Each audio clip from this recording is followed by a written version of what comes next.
Hello! Today we're going to start off where we left off last time. And last time we found out that this arc was going to be 152 degrees. Now if I want to find the arc length, knowing that this is 152 degrees, we can take 152 over 360 is going to equal my arc length, which this problem says is 42 pi. And we're looking for this radius, so this is usually over circumference, and I'm going to write the formula with an r in it, so we can just find the radius.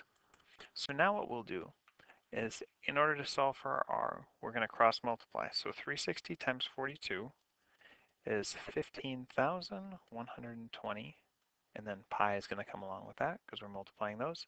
And then this side is going to be 304 pi r.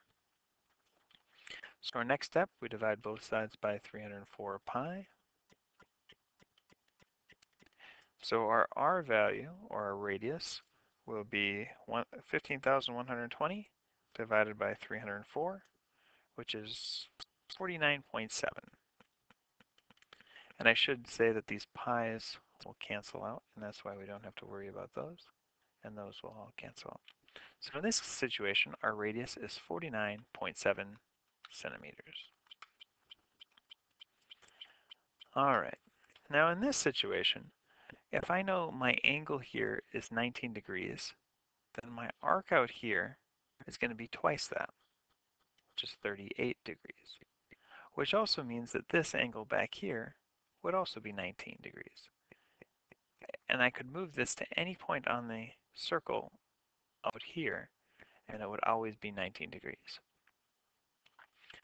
All right, just two more problems left in today's lesson. Now we want to find the value of x, y, and z. And to make this better, I'm going to change that to a 30. Now, if we have a point outside of the circle, it's going to be equally distant to the two tangent points. So those two sides are congruent.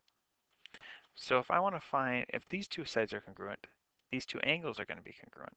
So if I want to find those angles, I'll take 180 minus 56, and I'd get 124, and divide that answer by 2, and you'd get 62 degrees and 62 degrees.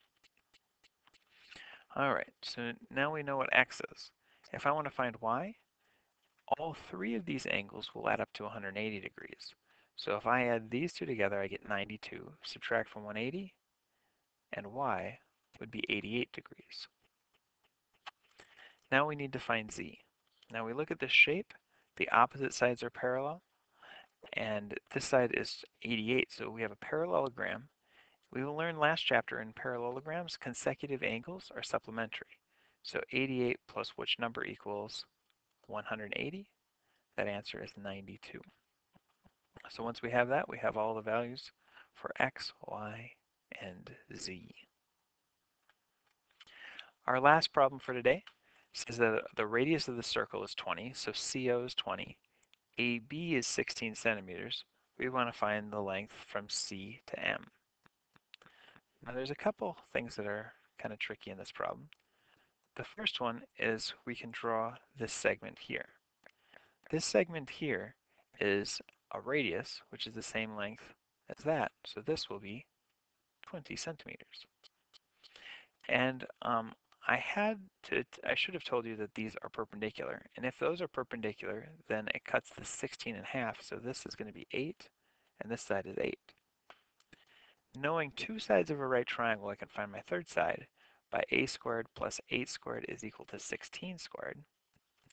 Or a squared plus 64 is equal to, oh, when I said 16 squared, what I meant was 20 squared. Sorry, because this distance is 20. So that's 400, so I just subtract 64 on both sides, and I'll get 336. And now I'll take the square root of 336. So I know that this distance is 18.33. So if this distance is 18.33, to find cm, I take the whole radius and subtract that. So that would be 1.67. So that would be the length of cm. All right, hopefully from last lesson and this lesson, we can put them together and you can get through the homework assignment 1 through 9. Good luck.